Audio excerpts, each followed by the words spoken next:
Assalamualaikum warahmatullahi wabarakatuh. Perkenalkan, nama saya Firadia Alvinita, nomor induk mahasiswa 401190074 dari kelas Ekonomi Syariah C. Di sini saya akan menjelaskan materi ke-9, materi ke-10, dan materi ke-11. Langsung saja, yang pertama ada materi ke-9 dengan judul Desain Penelitian Kuantitatif. Adapun pengertiannya adalah proses menemukan pengetahuan dengan menggunakan data sebagai alat analisisnya. Kemudian, adapun proses penelitian kuantitatif. Yang pertama ada mengidentifikasi masalah. Yang kedua ada merujuk teori. Yang ketiga ada mengemukakan hipotesis, mengumpulkan data, menganalisis data, dan yang terakhir adalah menarik kesimpulan. Kemudian jenis dari penelitian kuantitatif itu sendiri. Yang pertama, desain eksplanasi. Kemudian yang kedua, desain deskriptif. Kemudian penelitian korelasi, penelitian survei, penelitian ex post facto, dan desain through eksperimen. Adapun kegunaannya adalah menjawab pertanyaan penelitian, kontrol terhadap variabel bebas ekstra, validasi internal, dan validasi eksternal. Selanjutnya ada materi ke-10 dengan judul Desain Penelitian Tokoh. Yang pertama, studi tokoh.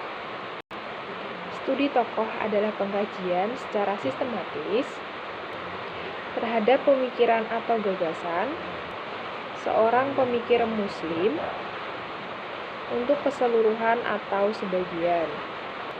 Adapun tujuannya, yang pertama, memperoleh gambaran tentang motivasi, aspirasi, persepsi, dan ambisi sang tokoh terhadap bidang yang digelutinya.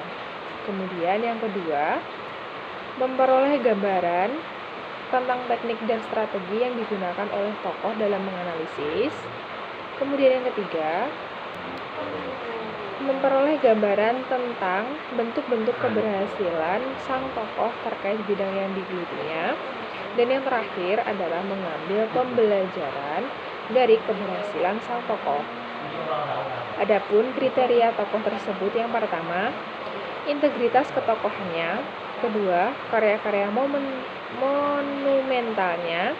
Yang ketiga, ketokohannya diakui secara mutawatir.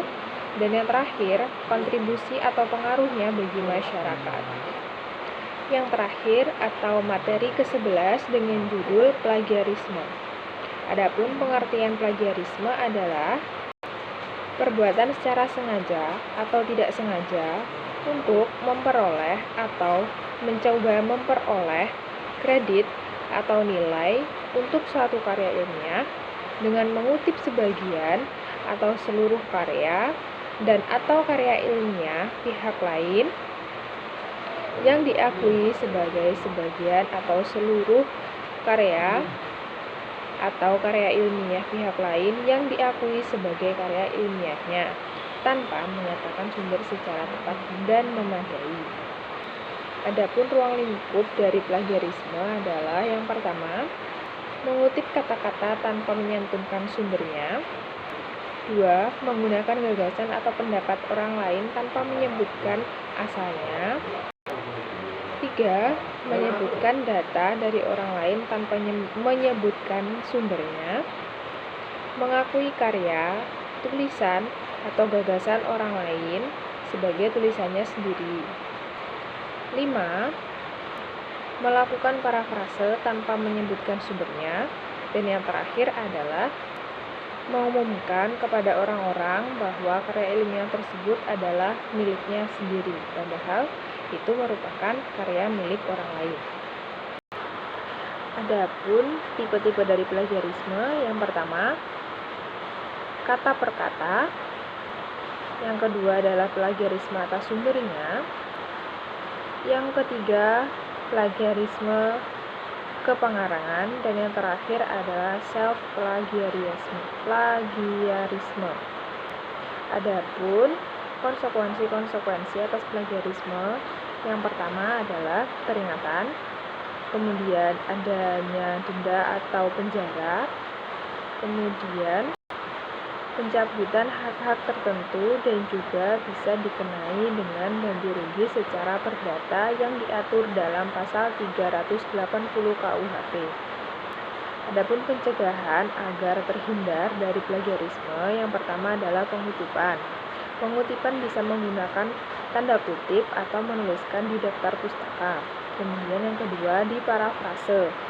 Contohnya itu bisa seperti catatan kaki atau catatan pinggir, endnote, dan juga catatan perut. Mungkin itu saja yang dapat saya sampaikan. Ada kurang lebihnya saya mohon maaf. Terima kasih sudah melihat video saya. Wassalamualaikum warahmatullahi wabarakatuh.